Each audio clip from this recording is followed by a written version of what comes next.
Welcome back. So last time हम मैंने आपको बताया था, ओवरव्यू मैंने आपको दिया था अबाउट वर्डप्रेस कि वर्डप्रेस का यूज़ क्या है, वर्डप्रेस हमें क्यों यूज़ करना चाहिए, वर्डप्रेस के बेनिफिट्स क्या हैं, प्लगइन्स कौन कौन से इंपॉर्टेंट प्लगइन्स हैं जो हम वर्डप्रेस में यूज़ करते हैं। ठीक है, एंड कौन सी इंपॉर्टेंट जो टॉप की वेबसाइट्स हैं जो वर्डप्रेस में इस समय चल रही हैं, राइट। तो वो हमने कल जो लास्ट टाइम है वो हमने यहाँ पे इसका ओवरव्यू किया था। सो आज जो हम कवर करने जा रहे हैं वो प्रैक्टिकल टास्क होगा। ठीक है, वर्डप्रेस में आप कैसे लॉग इन करेंगे, वर्डप्रेस में आपको कौन कौन से इंपॉर्टेंट सेटिंग्स आपको करनी होती हैं, प्लगइन्स किस तरह से वर्क करते हैं। ठीक है, तो आज हम उसका प्रैक्टिकल मैं आपको इसका करके दिखाऊंगा। ठीक है, तो ये एक डेमो वेबसाइट है हमारे पास, that is free learning university. तो इसमें ये इस this website is on WordPress. इस वेबसाइट में आप लॉग इन कैसे करेंगे सबसे इंपॉर्टेंट है। जो भी आप यहाँ पे फर्स्ट टाइम डोमेन होस्टिंग आप परचेस करते हैं तो वहाँ पे आपके पास एक ऑप्शन आता है कि आप वर्डप्रेस सेलेक्ट करिए। ठीक है, तो वर्डप्रेस आपने सेलेक्ट कर लिया। वर्डप्रेस को आपको इंस्टॉल करना होता है। जब आप डोमेन होस्टिंग जब आप सेटअप कर रहे होते हैं, वर्डप्रेस आपका इंस्टॉल हो जाता है और आपकी वेबसाइट वर्डप्रेस पे क्रिएट हो जाती है। बट उस पे एज ए एडमिन आपको वहाँ पे कैसे लॉगिन करना है वो मैं आपको बताऊंगा। तो दिस इज योर वेबसाइट। ठीक है, इसमें आपको अगर लॉगिन करना है एज ए एडमिन, ठीक है, तो आप कैसे करेंगे, इसके आगे आपको लिखना होता है यहाँ पे राइट साइड में /wp-admin। इस तरह से आपको यहाँ पे टाइप करना है और इसमें एंटर आपको कर देना है। सो जैसे ही आप एंटर करेंगे आप देखेंगे यहाँ पे इस तरह से आपके पास वर्डप्रेस का लोगो आ जाता है with user name and password. ये आपको यहाँ पे एंटर करना है। ठीक है, तो यूजर नेम आपने एडमिन और ये पासवर्ड जो आपने पहले से ही वहाँ पे मेंशन किया हुआ है जब आप सेटअप कर रहे होते हैं, ठीक है, अपने वर्डप्रेस का, तभी वो आपसे पूछता है कि आपका एडमिन रखना है, यूजर आईडी आपको क्या रखना है या फिर पासवर्ड आपको क्या रखना है। वहीं से आपको वो सेटअप करना होता है। और यहाँ पे हमेशा जब भी आप लॉगिन करेंगे आपको यहाँ पे इस तरह का ऐसा एक विंडो आएगी और इसमें आपको एडमिन और पासवर्ड आपको यहाँ पे एंटर करना है। और जैसे ही आप इसमें लॉगिन करेंगे आप वर्डप्रेस में आप लॉगिन हो जाएंगे। ठीक है, और इस तरह से आप देख रहे हैं this is the dashboard of WordPress. Okay, तो अब इसमें आप वर्क कैसे करेंगे मैं बताता हूँ इसमें। तो जैसे मैंने आपसे बताया था लास्ट टाइम भी कि वर्डप्रेस और जैसे मोबाइल के ऐप्स होते हैं उनमें सिमिलैरिटी बहुत सारी हैं। ठीक है, तो वर्डप्रेस में जब आप जाते हैं तो इसमें आप देखेंगे डैशबोर्ड आ रहा है। यहाँ पे डैशबोर्ड है, इसका अभी कोई यूज़ नहीं है। ठीक है, इसके नीचे आप देख रहे हैं अपडेट्स। यहाँ पे आप अपडेट्स में देखिए आपको पास नोटिफिकेशंस आती रहती हैं। अपडेट्स में नोटिफिकेशंस हैं, कमेंट्स के अंदर, कॉन्टैक्ट के अंदर, ये मैं आपको एक एक करके बताऊंगा।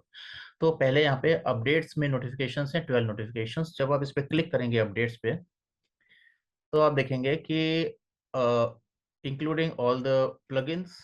ठीक है, आप यहाँ पे देख रहे हैं ये कह रहा है कि वर्डप्रेस का जो वर्जन है उसको आपको अपडेट करना है। ये यहाँ पे आपके पास ऑप्शन आ रहा है, इसके नीचे प्लगइन्स का ऑप्शन आ रहा है, कौन कौन से प्लगइन्स हैं जिनको आपको अपडेट करना है। जो आप प्लगइन्स अभी आप यूज़ कर रहे हैं उनको आप अपडेट करिए। ठीक है, सिमिलरली जो भी थीम आप यहाँ पे यूज़ कर रहे हैं उनको भी आप यहाँ पे अपडेट करने का ऑप्शन आपके पास आता है। तो सेम वैसे ही जैसे आप मोबाइल में अपने ऐप्स को अपडेट करते हैं उसे जैसे आप यहाँ पे प्लगइन्स को अपने अपडेट करते हैं। सेलेक्ट करिए एंड अपडेट प्लगइन्स, आप इसे क्लिक कर दिए। मैं भी क्लिक नहीं करूंगा वरना आप इस पर वर्क नहीं कर पाएंगे। एंड सिमिलरली आपको थीम्स पे जाना है और थीम से भी जाके आपको सब सेलेक्ट कर लेना है और इसे अपडेट कर देना है। तो जितने अपडेटेड आपके पास प्रोग्राम्स रहेंगे, थीम्स रहेंगी, आपकी जो प्लगइन्स वो रेगुलरली अपडेट होते रहेंगे तो आपकी फंक्शनैलिटी में प्रॉब्लम नहीं आती है। ठीक है, तो हमेशा आपको रेगुलरली यहाँ पे आपको अपडेट करते रहना है और ये नोटिफिकेशन आपके पास आते रहेंगे कि जब जब अपडेशन की रिक्वायरमेंट होगी। ठीक है, नेक्स्ट आपके इसमें होता है पोस्ट एंड पेजेस। ओके, ये बहुत इंपॉर्टेंट है, इसको आप समझिएगा पोस्ट और पेजेस में क्या डिफरेंस है।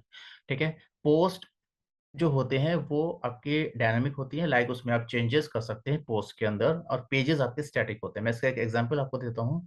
एक वेबसाइट पे जाते हैं हम लोग, लाइक एसईओ डिस्कवरी, SEOdiscovery.com। ठीक है, इस वेबसाइट में मैं आपसे बोलूँ कि पेजेस कहाँ पे हैं, तो ये these are the pages. Home is a page, who we are is a page, specialized in is a page. इसके नीचे भी आप देख रहे हैं ये सारे पेजेस हैं। ठीक है, हम इन्हें मेन्यूज बोलते हैं basically, but these are the pages. Results and case studies, these are the pages. Training, ये पेजेस हैं, training is a page. And इसके नीचे जो आप देख रहे हैं सारे पेजेस हैं। Tools is a page and blog is also A page. ठीक है, ये सारे जब पेजेस हैं तो पोस्ट आपको कहाँ मिलेंगी, पोस्ट आपको मिलेगी ब्लॉग के अंदर। जब ब्लॉग पे आप जाएंगे, क्लिक करेंगे, ठीक है, तो यहाँ पे आप देखेंगे ये सारी पोस्ट्स आपको दिखेंगे। these are the posts, what is social media management, what is an SEO company, ठीक है। तो दैट मीन्स हम ब्लॉग के थ्रू अपडेशन हम करते रहते हैं अपनी वेबसाइट पे, ठीक है।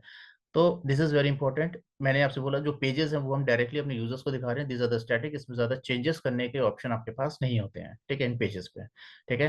बट ब्लॉग्स में आप रेगुलरली अपडेशन आप करते रहिए, और ब्लॉग्स के थ्रू आप अपनी किसी भी वेबसाइट को आप एक रैंकिंग पे आप लेके आ सकते हैं, ठीक है। अगर आप इसे प्रॉपरली अच्छे से ब्लॉग्स आप लिख रहे हैं, ठीक है, कीवर्ड्स यूज कर रहे हैं, लिंक्स प्रॉपर हैं आपके, आप ऑन पेज अच्छा कर रहे हैं ब्लॉग्स में, तो आपका बहुत अच्छा यहाँ पे रैंकिंग हो सकती है ब्लॉग्स की वजह से।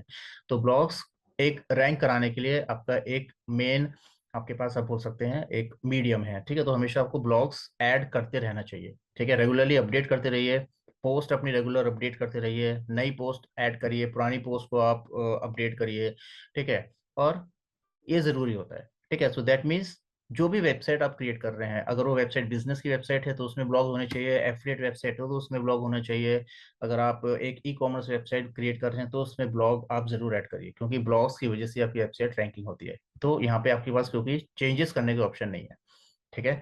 बट यहाँ पे ब्लॉग के थ्रू आप रेगुलरली अपडेशन आप कर सकते हैं, सो this is why it is important. तो this are the post.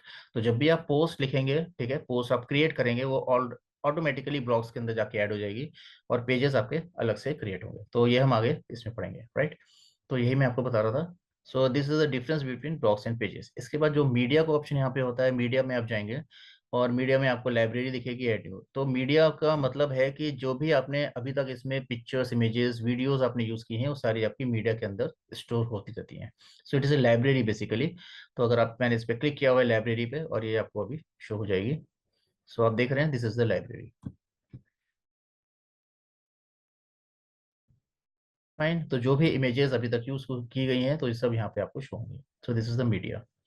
Next आता है आपका कमेंट्स का सेक्शन। कमेंट्स पे जब आप जाएंगे तो कमेंट्स बेसिकली जब आप इस पर क्लिक करते हैं तो आप देख रहे हैं इसमें 1092 नोटिफिकेशंस आ रहे हैं, 1092 कमेंट्स आपको करे हैं यूजर्स ने आपको कमेंट किया है।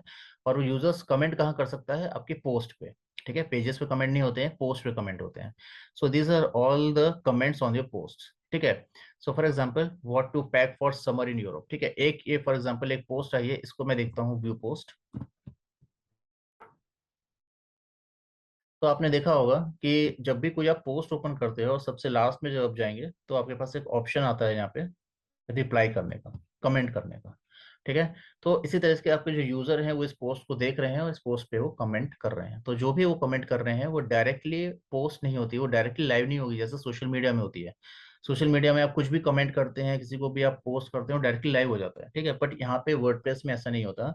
कोई भी यूजर अगर आपको कमेंट करता है तो कमेंट आपके पास एक एज ए नोटिफिकेशन आ जाता है कि किसने आपको कमेंट किया है। अब इस कमेंट को आपको ऐड करना है या नहीं करना है, ये आपके ऊपर है, ठीक है। आप पहले कमेंट को देखिए, ठीक है। कमेंट आपका अगर जेन्युइन लगता है, आपको लगता है ये कमेंट इंपॉर्टेंट है आपके यूजर्स के लिए, आपके लिए, तो आप इसे अप्रूव कर दीजिए, ठीक है। और आप जैसे इसे अप्रूव करेंगे यहाँ पे, आप देखेंगे ये जो कमेंट है, जो ये हर्मस बर्कन ने लिखी है, ठीक है, और ये कमेंट यहाँ पे ये ऐड हो जाएगा। इसे रिफ्रेश करेंगे और आप अब देखेंगे ये हर्मेस बर्किन की जो कमेंट है वो यहाँ पे ऐड हो गई, ओके। बट आपको लगता है कि नहीं, कमेंट सही नहीं है, मैंने इसे ऐड करके गलती करी है, या सही अप्रोप्रिएट कमेंट नहीं है, इसकी वजह से मेरी वेबसाइट में प्रॉब्लम आ सकती है, तो इसको आप अनअप्रूव कर सकते हैं। अब जैसे आप इसे अनअप्रूव करेंगे, आप देखेंगे कि ये जो कमेंट है ये यहाँ से रिमूव हो गया,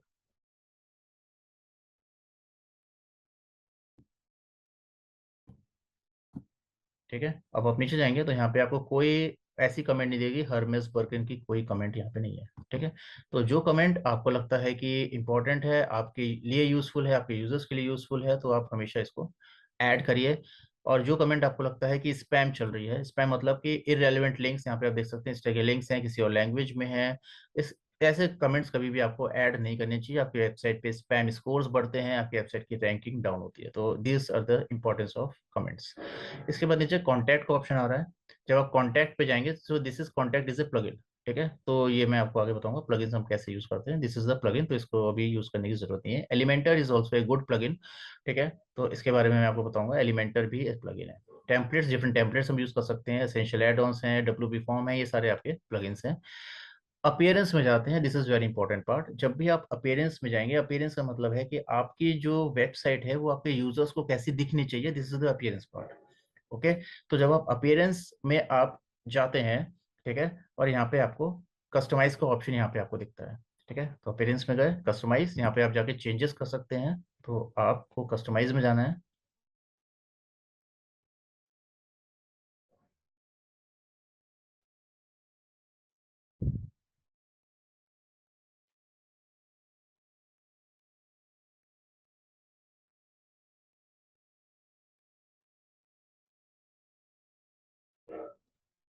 ओके, तो जब आप यहाँ पे गए, यहाँ पे देखेंगे दिस इज द कस्टमाइजेशन, देखिए एडिट का ऑप्शन आ रहा है, finance and insurance, watch now, इस तरह के बहुत सारे यहाँ पे आपको ऑप्शंस दिखाई देंगे, और लेफ्ट साइड में भी आपको ऑप्शंस दिखाई देंगे। थीम कौन सी है, ये स्टार्टर ब्लॉग है, उससे रिलेटेड जो भी यहाँ पे इसके कैरेक्टरिस्टिक्स हैं जिसकी वजह से आप इसको चेंज कर सकते हैं थीम में, वो सारे यहाँ पे ऑप्शन दिए हुए हैं। तो जब भी आपको थीम चेंज करनी होती है, ये थीम आपको पसंद नहीं आ रही है, मान लीजिए, या थीम में आपको चेंजेस करने हैं, तो यहाँ पे आप जाएंगे एक्टिव थीम है स्टार्टर ब्लॉग, यहाँ पे आप चेंज पे क्लिक कर दीजिए, और यहाँ पे सारी थीम्स आ गई जो अभी तक आपने यूज की हैं, इंस्टॉल्ड थीम्स, दैट मीन्स ये सब आप यूज कर चुके हैं, ठीक है। इनमें से अगर आपको कोई यूज करना है तो आप यूज कर सकते हैं। अब इफ इन केस आपको एक नई थीम आपको यूज करनी है wordpress.org थीम्स में जाके, तो आप यहाँ पे क्लिक करिए, और यहाँ पे जाके आपको सर्च करना है, फॉर एग्जाम्पल आपकी एक बिजनेस एक वेबसाइट है, उसके लिए आपको थीम चाहिए, तो आप यहाँ पे इस तरह से करेंगे, business responsive light weight. Okay, हमेशा इस तरह के कीवर्ड्स आपको यूज करने चाहिए, बिजनेस रिस्पॉन्सिव लाइट वेट, ठीक है। बिजनेस साइट आपको चाहिए, रिस्पॉन्सिव वेबसाइट होनी चाहिए। रिस्पॉन्सिव का मतलब होता है कि वो थीम्स जो किसी भी डिवाइस पे ओपन हो जाएं, irrespective of the screen size, ठीक है। स्क्रीन साइज कुछ भी हो सकता है, उसके अकॉर्डिंग अगर आपकी जो थीम है वो ओपन हो रही है, ठीक है, that is theme is responsive, और it is very important ranking factor, ठीक है। तो हमेशा इस बात का आपको ध्यान देना है कि रिस्पॉन्सिव थीम होनी चाहिए, लाइट वेट होनी चाहिए, light weight is against A ranking factor, light weight होगी तो जल्दी लोड होगी, ठीक है। तो ये सारे आपके पास थीम्स आ गई हैं, ठीक है। सो दिस इज इंपॉर्टेंट, ये आपको देखना है, 239 थीम्स यहाँ पे आ रही हैं आपकी, इसको आप जो भी आपको थीम अच्छी लग रही है आप इसमें से सिलेक्ट कर सकते हैं, ठीक है। ये सारी बिजनेस से रिलेटेड है, बट अगर मेरी ब्लॉग थीम है तो मैं यहाँ पे लिखूंगा ब्लॉग रिस्पॉन्सिव लाइट वेट, तो मेरे पास जो थीम्स आएंगी वो सारी रिस्पॉन्सिव थीम्स आएंगी जो कि ब्लॉग से रिलेटेड है। जो इंस्टॉल्ड ऊपर लिखा हुआ है, इंस्टॉल मतलब ये थीम आप पहले यूज कर चुके हैं, ये इंस्टॉल थीम्स के अंदर आपको मिल जाएगी, अदरवाइज ये कुछ न्यू थीम्स आपको यहाँ पे दिखेंगी, कूलेस्ट ब्लॉग, ब्लॉग वर्ल्ड, इस तरह की थीम्स आपको यहाँ पे मिलेंगी, ठीक है। तो हमेशा एक सेकंड जो इंपॉर्टेंट पॉइंट है वो आपको हमेशा ध्यान रखना है कि जब भी आप कोई थीम लेते हैं, ठीक है, कोई भी थीम, जब आप थीम डिटेल्स पे जाएंगे, कोई भी थीम को चाइल्ड थीम अगर होती है तो उसको कभी यूज मत करिए, ठीक है। दो तरह की थीम्स होती हैं, child theme and parent theme. Parent theme होती है मेन थीम जो कि इंपॉर्टेंट होती है, जिसमें सारे फीचर्स होते हैं। चाइल्ड थीम होती है कि उस पेरेंट थीम में से कुछ फीचर्स निकाल के हम लोग चाइल्ड थीम क्रिएट कर लेते हैं, डेवलपर्स जो होते हैं वो क्रिएट कर लेते हैं चाइल्ड थीम, तो चाइल्ड थीम आपको कभी भी यूज नहीं करनी चाहिए, ऑलवेज यूज पेरेंट थीम्स, ठीक है। तो ये आप देखेंगे this is also a child theme, जो भी आपको पेरेंट थीम लगे पेरेंट थीम ही आप यूज करिए। और आप नीचे जाते हैं, इसमें एक ही है एनीमैक्स ब्लॉग, इसको आप चेक कर सकते हैं, दिस इज चाइल्ड थीम, जहाँ पे चाइल्ड थीम लिखा हुआ नहीं आता है वो पेरेंट थीम है, ओके। ब्लॉग स्पेस, ये सब आप देख रहे हैं, इसमें एक ये स्पेस आ रही है एनीमैक्स, अच्छा इसको हम अभी चेक किया है हमने, और इसको देख लेंगे ग्रेट ब्लॉग वेव्स, ये सारी चाइल्ड थीम्स में आ रहा है। बहुत सारी इसमें थीम्स आपको मिल जाएंगी, तो जो भी आपको थीम लेनी है वो आप यहाँ पे ले सकते हैं। इंस्टॉल, ये सारी इंस्टॉल्ड हैं, ठीक है। ब्लॉग्स जी आ रहा है, यहाँ पे कुछ लिखा नहीं हो रहा, तो इस थीम को आप एज ए पेरेंट थीम आप इसको समझिए, ठीक है। सब कुछ लिखा है, ब्यूटीफुल, रिस्पॉन्सिव है एंड लाइट वेट भी है, ठीक है। इंस्टॉल एंड प्रीव्यू, इसको आप सेलेक्ट करिए कि ये जो थीम है ये प्रॉपर कैसी दिखेगी आपकी वेबसाइट पे, अच्छी लग रही है नहीं लग रही है, ये आप यहाँ पे चेक कर सकते हैं। तो इससे थोड़ा टाइम लगता है डाउनलोडिंग योर न्यू थीम।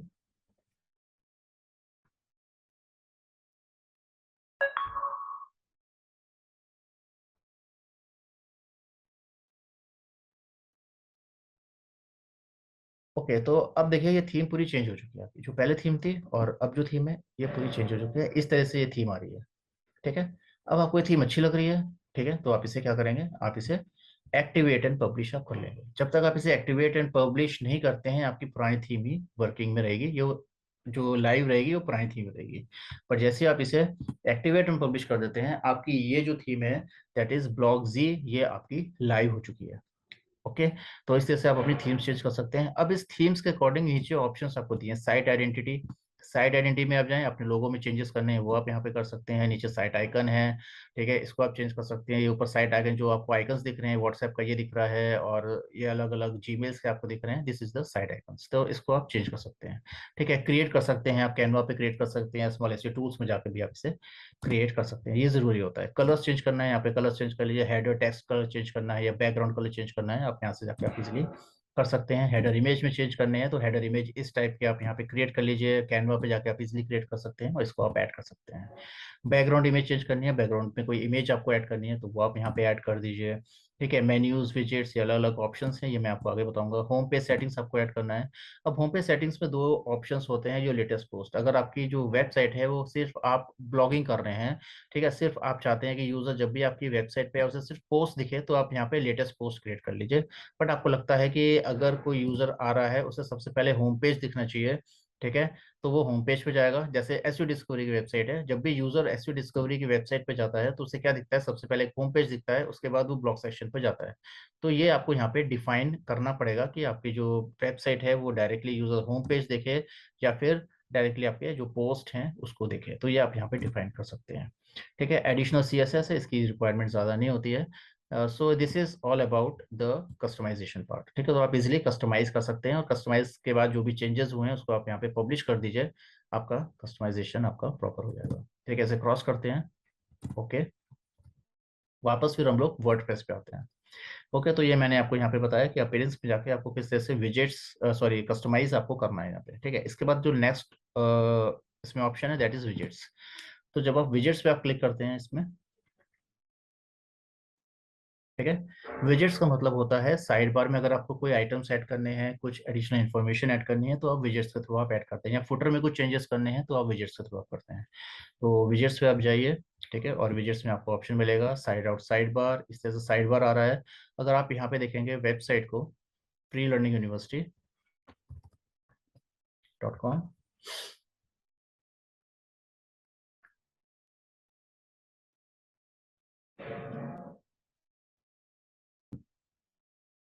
और इसमें आप थोड़ा नीचे आइए,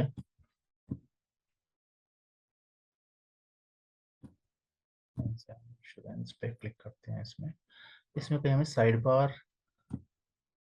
नहीं दिख रहा है, ओके। तो कहीं साइड बार का इसमें ऑप्शन नहीं है इसमें, ठीक है। But if you want to add side bar, ये थीम पे डिपेंड करता है। अगर आपको यहाँ पे साइड आउट साइड बार आ रहा है यहाँ पे, ठीक है, और यहाँ पे आपको साइड बार ऐड करना है तो ये थीम के अकॉर्डिंग ही यहाँ पे आपको शो होता है, ठीक है। इस थीम में साइड बार का ऑप्शन नहीं आ रहा है तो साइड बार आप ऐड नहीं कर सकते। अगर साइड बार का ऑप्शन आता तो आप साइड बार ऐड कर सकते थे, ओके। सो ये अलग अलग ऑप्शन यहाँ पे आते हैं। इसके बाद आते हैं मेन्यूज पे। जब आप मेन्यूज पे जाएंगे आप, ठीक है, अब मेन्यू आप देख रहे हैं यहाँ पे कि this is the menu. Home services, services के अंदर पीपीसी एसयू आ रहा है, ठीक है। टेस्टिमोनियल्स, कॉन्टैक्ट अस, ये सब क्या है, ये आप दीज आर द मेन्यूज, ठीक है। तो जब भी आप अपने मेन्यूज क्रिएट करते हैं यहाँ पे आप देखिए मेन्यूज है ये। इसी स्ट्रक्चर में आपको यहाँ पे देखेंगे होम सर्विसेज, सर्विसेज के अंदर पीपीसी एसयू, ये आपको यहाँ पे क्रिएट करना है। तो मेन्यूज जब भी आप क्रिएट करते हैं, मेन्यूज आपके पेजेस के थ्रू क्रिएट हो सकते हैं, पोस्ट के थ्रू क्रिएट हो सकते हैं, या फिर कैटेगरीज के थ्रू भी आप अपने मेन्यूज क्रिएट कर सकते हैं, ठीक है। तो हम यहाँ पे पेजेस के थ्रू करते हैं जो कि इजीएस्ट वे है। तो जब भी हम मेन्यूज क्रिएट करेंगे वो पेजेस के थ्रू करेंगे, ठीक है। सो फॉर एग्जांपल मैं यहाँ पे एक पेज मुझे क्रिएट करना है, पेजेस पे मैं गया, ठीक है, एंड ऐड न्यू पे मैं जाके इस पे क्लिक करता हूँ,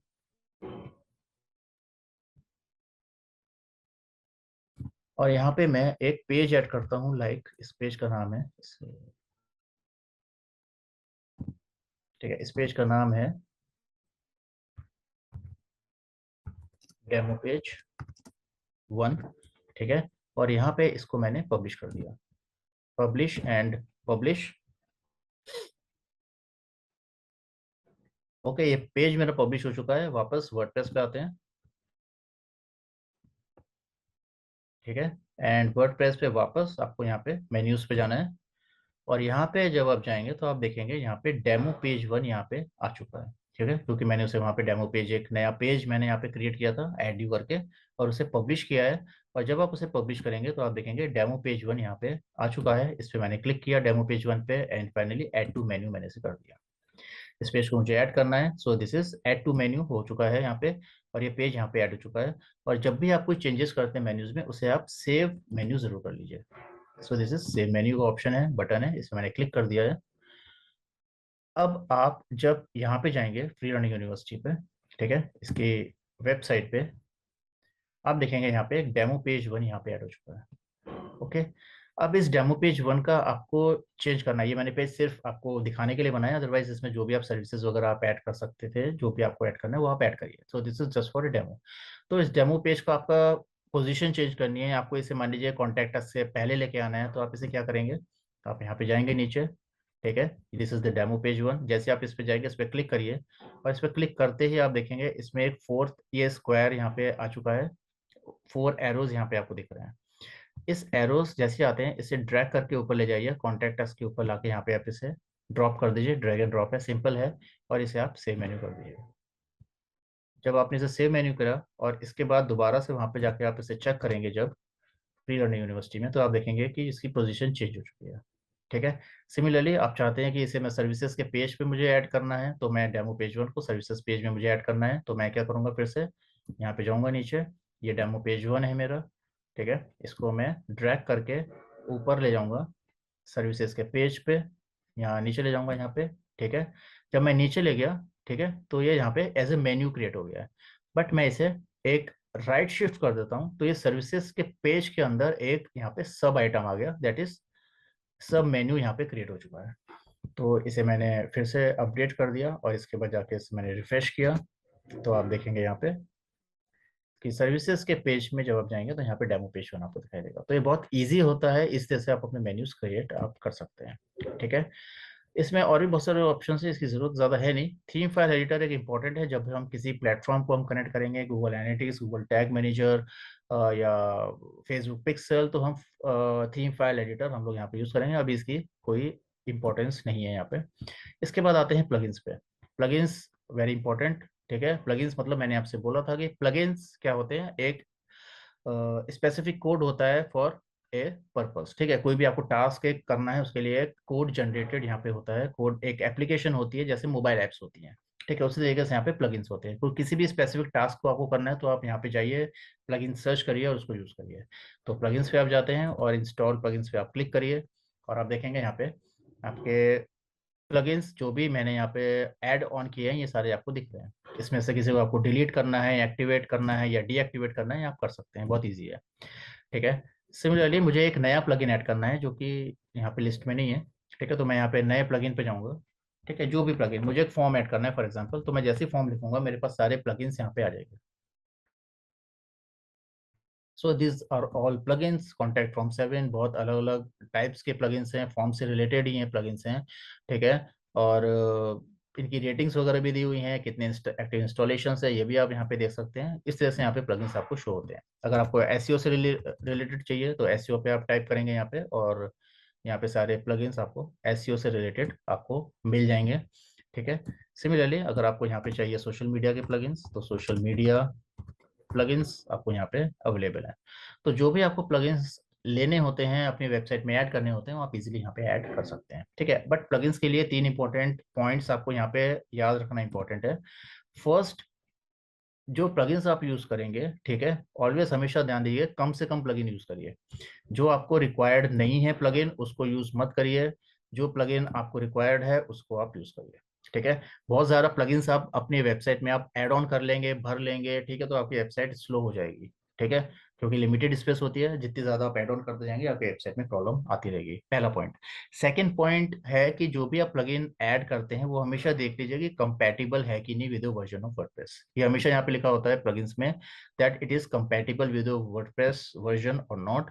यहाँ पे लिखा हुआ है untested with version of WordPress. इसका मतलब है ये वर्क कर भी सकता है या नहीं भी कर सकता है। ठीक है, इसको अभी टेस्ट नहीं किया गया है, तो इसको कभी भी यूज मत करिए, इसे अवॉइड करिए। इस प्लगइन को यूज करने में हमेशा कंपैटिबल प्लगइन से आप यूज करना है। थर्ड इंपॉर्टेंट पॉइंट, इसमें एक ही फंक्शनैलिटी के 2 या 3 प्लगइन्स ऐड मत कर लिए। लाइक आपने यहाँ पे सर्च किया है सोशल मीडिया, आपने इसको भी ऐड कर लिया, आपने इसको भी ऐड कर लिया, आपने 2-3 प्लगइन्स और ऐड कर लिया, तो क्या हो गया, वेबसाइट में प्रॉब्लम आ सकती है, प्लगइन्स में जो प्रॉब्लम्स आ सकती है, आपस में क्लैश कर सकते हैं, प्लगइन्स फंक्शनैलिटी क्लैश कर सकती हैं, तो इसकी वजह से आपकी वेबसाइट में इश्यूज हो सकते हैं। तो कभी भी ये तीनों पॉइंट्स हमेशा आप याद रखिए और इस तरह की गलतियां कभी मत करिएगा प्लगइन्स को ऐड करने में।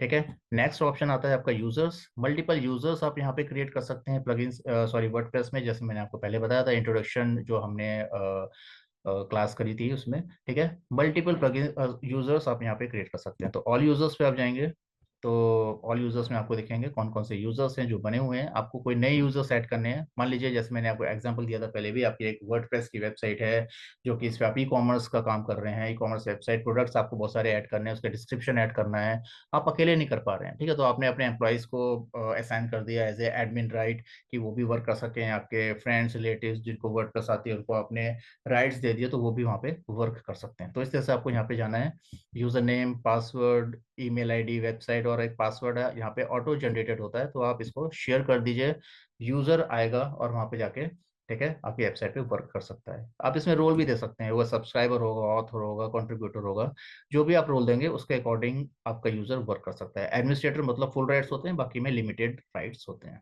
ठीक है, टूल्स का ऑप्शन आता है, टूल्स में कुछ जरूरत नहीं है, सेटिंग्स इंपॉर्टेंट होती है वर्डप्रेस की, इसके बारे में मैं आपको बताता हूँ जो कि जरूरी है, हमेशा आपको ध्यान रखनी है जब भी आप वर्डप्रेस सेटअप करते हैं फर्स्ट टाइम, आपको किन बातों का ध्यान रखना है। जनरल पे आप जाइए, इसमें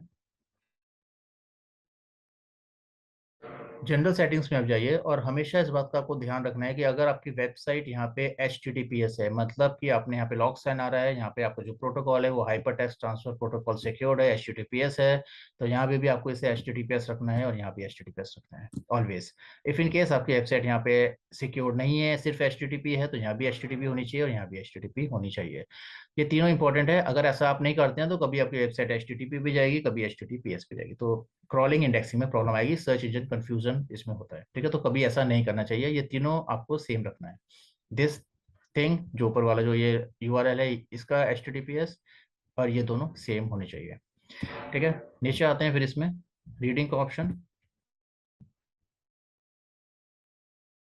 जब भी आप रीडिंग में आएंगे एक आपको ऑप्शन मिलेगा सर्च इंजन विजिबिलिटी, और हमेशा इसको कभी भी टिक मत करिएगा। जब आप टिक कर देंगे तो इसका मतलब है discourage search engine from indexing this site, आपकी वेबसाइट पे इंडेक्सिंग नहीं होगी। ठीक है, तो कभी भी ऑप्शन दिया हुआ है वर्डप्रेस ने, बट इसको कभी भी टिक मत करिएगा, अदरवाइज आपकी जो इंडेक्सिंग है वो स्टॉप हो जाएगी इसमें। मीडिया है, परमालिंक्स है। ठीक है, तो परमालिंक्स पे जाते हैं। तो whenever you go to permalinks, okay, तो ये अलग अलग फॉर्मेट दिए हुए हैं परमालिंक्स के। ठीक है, जैसे आपका स्ट्रक्चर कैसा होना चाहिए, जो URL स्ट्रक्चर आप यहाँ पे ऐड करेंगे वो स्ट्रक्चर आपका कैसा होना चाहिए, आप देख सकते हैं प्लेन स्ट्रक्चर होना चाहिए, जैसे जिसमें आपका डे एंड नेम यहाँ पे आना चाहिए कि नहीं आना चाहिए, मंथ एंड नेम आना आना चाहिए कि नहीं आना चाहिए, न्यूमेरिक नंबर्स आने चाहिए कि नहीं आने चाहिए। ठीक है, पोस्ट नेम इस तरह से होना चाहिए। ठीक है, ये कस्टम स्ट्रक्चर, तो हमेशा आपको यहाँ पे पोस्ट नेम ही लेके चलना है। ठीक है, जब भी हम यहाँ पे यूआरएल्स की बात करते हैं, परमालिंक्स की बात करते हैं, तो हमेशा परमालिंक्स का मतलब होता है एसईओ फ्रेंडली यूआरएल्स। ठीक है, तो एसईओ फ्रेंडली यूआरएल होना चाहिए, सर्च इंजन्स को रीड करने में प्रॉब्लम नहीं आनी चाहिए कभी भी। ठीक है, तो उसने रीड किया, यहाँ पे सब कुछ ओके है, और यहाँ पे सैंपल पोस्ट जो भी आपका पोस्ट का नेम है वो आपने यहाँ पे दे दिया। यहाँ पे नंबर्स है, नंबर्स का कोई यूज नहीं है सर्च इंजन्स के लिए, मंथ एंड डेट का कोई यूज नहीं है, ये इसमें आपको रीड करने में प्रॉब्लम होगी सर्च इंजन्स को। तो always SEO friendly URLs always होने चाहिए, तो हमेशा पोस्ट नेम को आप सिलेक्ट करिए। अलग अलग ऑप्शंस दिए वर्डप्रेस ने, बट आपको सिर्फ पोस्ट नेम ही सिलेक्ट करना है और इसे नीचे आके सेव कर लीजिए। ठीक है, so this is important part, तो ये सेटिंग्स आपको यहाँ पे करनी है। नेक्स्ट आते हैं योस्ट एसईओ पे, जो कि बहुत इंपॉर्टेंट है। आप योस्ट एसईओ यूज कर सकते हैं, इसके अलावा दो और अच्छे प्लगइन्स हैं जो आप यूज कर सकते हैं, like rank math and all in one SEO. Rank math is also a good one, but हम योस्ट एसईओ यूज करते हैं because Yoast SEO is like you can say एक अच्छा ट्रस्टवर्दी है, पुराना एक प्लगइन है। ठीक है, तो हम इसे यूज कर देंगे यहाँ पे। तो योस्ट एसईओ में जब आप जाते हैं तो जनरल सेटिंग्स में आपको जाना है, जनरली इसमें कुछ होता नहीं है बेसिकली, ऊपर मैं आपको दिखा देता हूँ। जनरल सेटिंग्स में आप गए,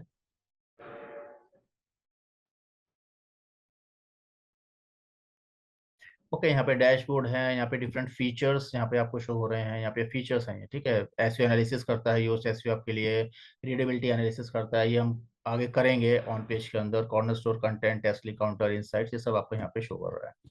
ठीक है, इंटीग्रेशंस वगैरह यहाँ पे शो होती है। वेब मास्टर टूल्स, ये हम वेरिफिकेशन करा सकते हैं अपने गूगल का, बिंग का, बाइडू का यहाँ पे। ठीक है, वेब मास्टर वेरिफिकेशन होता है सर्च कंसोल के थ्रू। ठीक है, तो ये आप यहाँ पे करा सकते हैं इसीलिए। क्रॉल सेटिंग्स, ये सब आपका अलग अलग ऑप्शन है, तो इसमें ज़्यादा कुछ करने की जरूरत नहीं है अभी, अभी के लिए जरूरत नहीं है, बट आगे हम आगे करेंगे। ठीक है, so this is the first general settings. Integrations पे आप आइए। तो इंटीग्रेशंस पे भी कुछ ज़्यादा आपको करना नहीं है इसमें। ठीक है, ये ऑन है बाय डिफॉल्ट, इसे ऑन ही रहने दीजिए। नेक्स्ट आते हैं सर्च अपीयरेंस। ये बहुत इंपॉर्टेंट पार्ट है। सर्च अपीयरेंस में जब आप जाएंगे, यहाँ पे भी ज़्यादा कुछ नहीं करना है, बट यहाँ पे एक इंपॉर्टेंट पार्ट आता है, दैट इज ब्रेड क्रम्स। ये इंपॉर्टेंट एक टर्म है, ब्रेड क्रम्स, जो आपको हमेशा पता होना चाहिए। ब्रेड क्रम्स का क्या मतलब है? Bread crumb is a navigational path. ठीक है, जो यूजर्स के लिए इंपॉर्टेंट होती है, सर्च इंजन के लिए भी इंपॉर्टेंट होती है। ठीक है, अगर मैं आपको यहाँ पे एग्जांपल दूं ब्रेड क्रम्स का, तो जैसे आप फॉर एग्जांपल कैनवा पे जाते हैं। कैनवा आप लोगों को पता होगा, अगर आपको नहीं आता कैनवा तो सीखिए, आगे बहुत काम आने वाली ये प्लेटफॉर्म है। तो कैनवा पे आप जाते हैं, और कैनवा पे आप बहुत सारी इमेजेस आप अपनी क्रिएट कर सकते हैं, सोशल मीडिया के रिलेटेड पेजेस, पीपीटी, पीडीएफ, बहुत सारे इसमें ऑप्शंस होते हैं, तो आप इसको आना चाहिए, बहुत अच्छी एक वेबसाइट है। जब कैनवा पे आप जाएंगे, मैं आपको ब्रेड क्रम्स के बारे में बताता हूँ कि डिजाइन स्पॉटलाइट लोगो मेकर पे मैंने क्लिक किया, और जैसे ही मैं लोगो मेकर पे क्लिक किया, मैं इस पेज पे आ गया, बट साथ ही साथ मुझे यहाँ पे एक पाथ भी क्रिएट हो रहा है कि सबसे पहले मैं कहाँ गया था, होम पेज पे गया था। यहाँ पे आप देख रहे हैं ऊपर अगर लेफ्ट साइड में, सबसे पहले मैं होम पे गया, होम पे के बाद में लोगोस पे गया, और लोगोस के बाद में क्रिएट लोगोस पे हूँ, इस पेज पे हूँ मैं।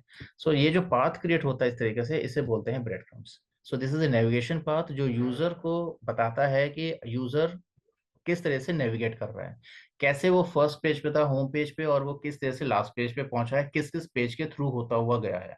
ठीक है, दूसरा इंपॉर्टेंट बेनिफिट होता है ब्रेड क्रम्स का सर्च इंजन के लिए। सर्च इंजन के लिए ये बेनिफिट है कि जितने भी आपके यूजर्स आ रहे हैं, ठीक है, एक मैं यूजर गया हूँ कैनवा पे, हो सकता है कैनवा पे लाखों यूजर्स, करोड़ों यूजर्स जा रहे हैं।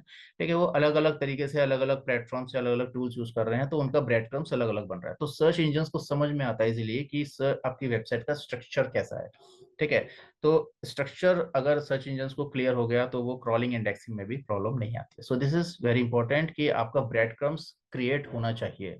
ठीक है, अगर ब्रेड क्रम्स क्रिएट नहीं होता है, तो सर्च कंसोल में जब आप जाएंगे, तो वहां पे आपकी प्रॉब्लम दिखाता है, ब्रेड क्रम्स में एरर दिखाएगा कि ब्रेड क्रम्स आपके प्रॉपरली क्रिएट नहीं हो रहे हैं। ठीक है, तो सर्च कंसोल हम आगे टॉपिक कवर करेंगे, but this is very important कि आपका यहाँ पे ब्रेड क्रम्स जो है वो क्रिएट होने चाहिए।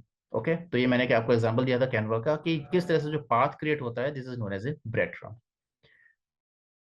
ओके, तो ब्रेड क्रम्स में जाइए ऑलवेज, और इसमें इसको आप इनेबल्ड हमेशा होना चाहिए, एंड सेव चेंजेस आप इसमें कर दीजिए। सोशल का ऑप्शन यहाँ पे आता है, सोशल पे आप जाएंगे फिर। तो सोशल पे जाते हैं, अकाउंट जितने भी आपके अकाउंट्स है ये आप क्रिएट करिए। यहाँ पे फेसबुक का आपका अकाउंट है, तो फेसबुक पे भी आप जाइए इसमें। बट यहाँ पे एक इंपॉर्टेंट एक और ऑप्शन रहता है, that is open graph meta data. इसको हमेशा इनेबल रखिए। ओपन ग्राफ मेटा डेटा क्या करता है, देखिए क्लियर लिखा है, enable this feature if you want Facebook and other social media to display preview with images and a text excerpt when a link to your site is shared। ठीक है, तो जब भी इसको आप इनेबल रखेंगे, जब भी आप कोई भी अपनी वेबसाइट का लिंक शेयर करेंगे फेसबुक पे, तो एक इमेज जाएगी, और उसके साथ एक टेक्स्ट एक्सर्प्ट होता है वो भी जाएगा। एक्सर्प्ट का मतलब होता है कि, फिर से मैं आपको एग्जांपल दिखाता हूँ एक्सर्प्ट क्या होता है। आप फ्री लर्निंग यूनिवर्सिटी पे आप गए, टेक्स्ट एक्सेप्ट होता है small description about the post. ठीक है, तो आप नीचे जाते हैं यहाँ पे, और यहाँ पे आप देख रहे हैं this is the text excerpt finance and insurance, यहाँ तक आया। इसके बाद ये डॉट डॉट डॉट आ गया, या फिर आएगा रीड मोर, रीड एड। ठीक है, so this is known as text excerpt. फिर यहाँ पे आया, इसने कुछ लिखा है इसके बारे में, what is internet marketing, and then read more, this is known as text excerpt. तो इसी तरह का टेक्स्ट एक्सेप्ट जब आप अपने एक लिंक शेयर करेंगे अपनी वेबसाइट का, अपने किसी ब्लॉग का या पेज का, तो यहाँ पे ये टेक्स्ट एक्सेप्ट भी शेयर होगा फेसबुक पे, साथ ही साथ जो इमेज आपने यूज किया उस ब्लॉग में वो भी शेयर होगी। तो इसको हमेशा आपको इनेबल रखना है। इफ इन केस आपके उस ब्लॉग में कोई इमेज नहीं है, तो यहाँ पे आपने डिफॉल्ट इमेज यहाँ पे ऐड कर दी, तो वो शेयर हो जाएगी। तो इसलिए आपको हमेशा ऐड करना है, this is known as open graph meta data. Twitter पे भी आपको सेम चीज रखनी है, सेम काम करना है, एनेबल रखना है इसको हमेशा, और सेव चेंजेस आप इसे कर दीजिए। पिंटरेस्ट पे करने की जरूरत नहीं है, पिंटरेस्ट वेरिफिकेशन अलग होता है, ये हम आगे करेंगे। सो ये दो इंपॉर्टेंट होती हैं योस्ट एसईओ में, फेसबुक एंड ट्विटर में। आपको always open graph meta data हमेशा इनेबल रखना है। नेक्स्ट आते हैं सबसे इंपॉर्टेंट पार्ट पे, योस्ट के टूल्स का ऑप्शन यहाँ पे आपको मिलता है। टूल्स में आपको एक ऑप्शन एक और मिलेगा, फाइल एडिटर, इस पे आप जाइए, क्लिक करिए, और फाइल एडिटर में आपको एक ऑप्शन मिलेगा robots.txt फाइल।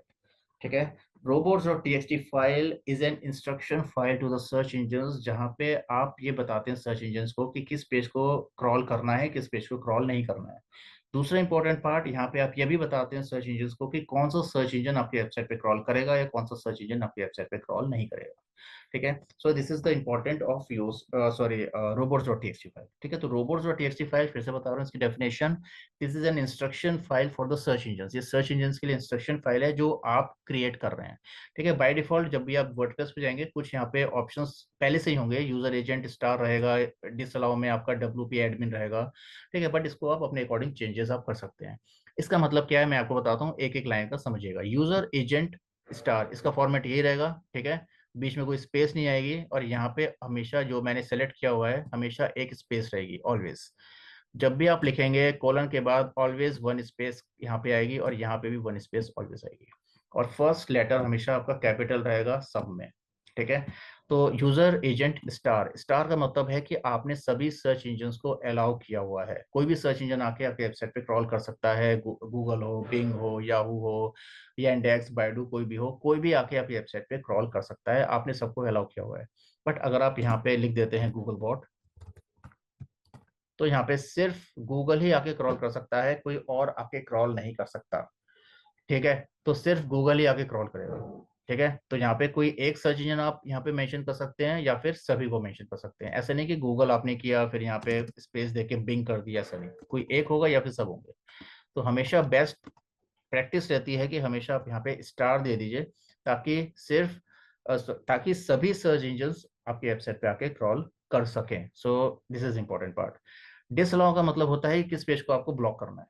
ठीक है, कौन सा पेज है जो आप क्रॉल नहीं कराना चाहते हैं। बहुत से पेजेस हो सकते हैं जो कि आपकी वेबसाइट पे इरेलेवेंट हो। आप हो सकता है कोई अंडर कंस्ट्रक्शन पेज हो सकता है कोई ऐसा पेज हो जो कि प्रोडक्ट से रिलेटेड पेज हो, ऐसा पेज हो सकता है जो कि एक एडमिन पेज हो या अकाउंट क्रिएशन पेज हो, ऐसा पेज हो सकता है जिसपे यूजर आके अपने कमेंट्स ऐड कर रहे हैं। ठीक है, तो इस टाइप के पेजेस यूज सर्च इंजन के लिए इरेलेवेंट होते हैं। तो हमेशा ऐसे पेजेस को आप डिसअलाउ कर दीजिए। अब डिसअलाउ करने का फॉर्मेट क्या है, ये सिंगल लाइन में एक पेज, एक ही लाइन में ये डिसअलाउ होगा। डिसअलाउ कोलन स्पेस आ गया। मान लीजिए आपकी एक वेबसाइट है यहाँ पे, ठीक है, फाइनेंस एंड इंश्योरेंस, इस पर आपने क्लिक किया, एक पोस्ट है आपका, मान लीजिए इसको आपको डिसअलाउ करना है, तो .com के बाद का जो ये आपको देख रहे हैं पार्ट, इसको कॉपी कर लीजिए, Ctrl+C, और आपको यहाँ पे जाना है और इसे यहाँ पे आपको ऐड कर देना है। तो आपका ये पेज है, ये डिसअलाउ हो जाएगा। आपको दूसरा पेज डिसअलाउ करना है, अगेन आप जाएंगे डिस अलाउ, आप फिर से लिखेंगे कोलन स्पेस, कोई एक सेकंड पेज है तो उसको आप यहाँ पे डिसअलाउ इस तरह से आप लिख देंगे जैसे ऊपर लिखा हुआ है। ठीक है, तो एवरी पेज सिंगल लाइन में, एक सेपरेट लाइन में आपका यहाँ पे डिसअलाउ आपको करना है। मल्टीपल डिसअलाउज आप कर सकते हैं बट सेपरेट लाइंस में होंगे। ठीक है, एक ही लाइन में आपको बिल्कुल नहीं करना है। So this is about disallow, कौन सा पेज आपको यहाँ पे ब्लॉक करना चाह रहे हैं क्रॉलिंग से। नेक्स्ट आता है आपका site map. Site map is collection of URLs. ठीक है, साइट मैप आपका क्रिएट हो रहा है कि नहीं हो रहा है, ये आप यहाँ पे देख सकते हैं। किसी भी वेबसाइट पे जाके .com आपने लिखा // एंड यहाँ पे आपको लिखना है sitemap.xml। ठीक है, तो यहाँ पे आप देखेंगे sitemap.xml आपकी फाइल यहाँ पे क्रिएट हो रही है, जो कि योस्ट के थ्रू ऑटोमेटिकली क्रिएट होती है। तो साइट में आपका क्रिएट हो रहा है, दैट्स इट, कुछ नहीं करना नहीं है आपको, इसे कॉपी करना है Ctrl+C, और आपको अपने वेबसाइट पे आना है और साइट मैप लिखना है, एस कैपिटल में, स्पेस देनी है, सेम फॉर्मेट, और यहाँ पे पूरा यूआरएल आपको ऐड कर देना है। ठीक है, साइट मैप आपको ऐड करना कोई कंपलसरी नहीं है यहाँ पे robots.txt के अंदर, but it is recommended by the Google, like कि अगर आप इसको ऐड करते हैं साइट मैप तो आपकी इंडेक्सिंग फास्ट हो जाती है, तो हमेशा आपको ऐड करना चाहिए। ठीक है, तो साइट मैप एक इंपॉर्टेंट एक लाइन है जो कि हमेशा robots.txt में आपको ऐड करना चाहिए। साइट मैप का मतलब क्या है, site map is a collection of URLs. ठीक है, दो तरीके से, दो वर्ड्स हैं यहाँ पे, साइट एंड मैप, आपकी वेबसाइट का पूरा मैप, या फिर all collection of URLs in XML format, extended markup language. ये इसलिए क्रिएट होता है, ये इसलिए हम लोग यूज करते हैं, और योस्ट भी इसलिए ऑटोमेटिक क्रिएट करता है बिकॉज ये हेल्प करता है सर्च इंजन को आपकी वेबसाइट में क्रॉल करने के लिए। सर्च इंजन को पता चलता है कि आपकी वेबसाइट में कब कब क्या क्या चेंजेस हुए हैं, किस टाइम पे चेंजेस हुए हैं। ये जैसे आप टाइमिंग्स वगैरह आप देख सकते हैं, डे एंड टाइम सब यहाँ पे दिखता है। पोस्ट में कब चेंज हुआ है, पेजेस में कब चेंज हुआ है, या कैटेगरीज में कब कब चेंजेस हुए हैं, ये आप यहाँ पे देख सकते हैं। सो this is the importance of site map. ठीक है, और साइट मैप हेल्प करता है आपके सर्च इंजन को क्रॉल करने में। ठीक है, तो हमेशा इस बात का आपको ध्यान रखना है, robots.txt फाइल आपकी प्रॉपर होनी चाहिए। इसमें कोई भी एक कोई रॉन्ग कोई पेज को आपको ब्लॉक नहीं करना है, इसको क्रॉस चेक जरूर कर लीजिए। और किसी भी वेबसाइट का आप देख सकते हैं robots.txt और sitemap.xml। ठीक है, ठीक है, fine. So this is all about WordPress settings जो आपको यहाँ पे करना है। ठीक है, मैंने आपको ये सब आपको बता दिया, इसमें जो जो काम आपको करना है। ठीक है, ये पूरा एक इंट्रोडक्शन था, वर्डप्रेस का डैशबोर्ड कैसा दिखेगा। ठीक है, आई थिंक क्लियर होगा आपको। ठीक है, इसके बाद जो नेक्स्ट टॉपिक हम लोग करेंगे that is on page SEO, जिससे आपको और क्लियर होगा कि ऑन पेज हम कैसे करते हैं। तो ऑन पेज हम लोग पोस्ट भी यूज करेंगे, पेजेस यूज करेंगे ऑन पेज के अंदर, आपको और अच्छा क्लियरली समझ में आएगा। ठीक है, और कोई भी डाउट्स होता है तो आपके सेशंस होते हैं वीकली सेशंस, तो उसमें आप पूछ सकते हैं। Fine, so fine guides, thank you for this session. Okay, मिलते हैं फिर नेक्स्ट सेशन में। Okay, thank you, bye.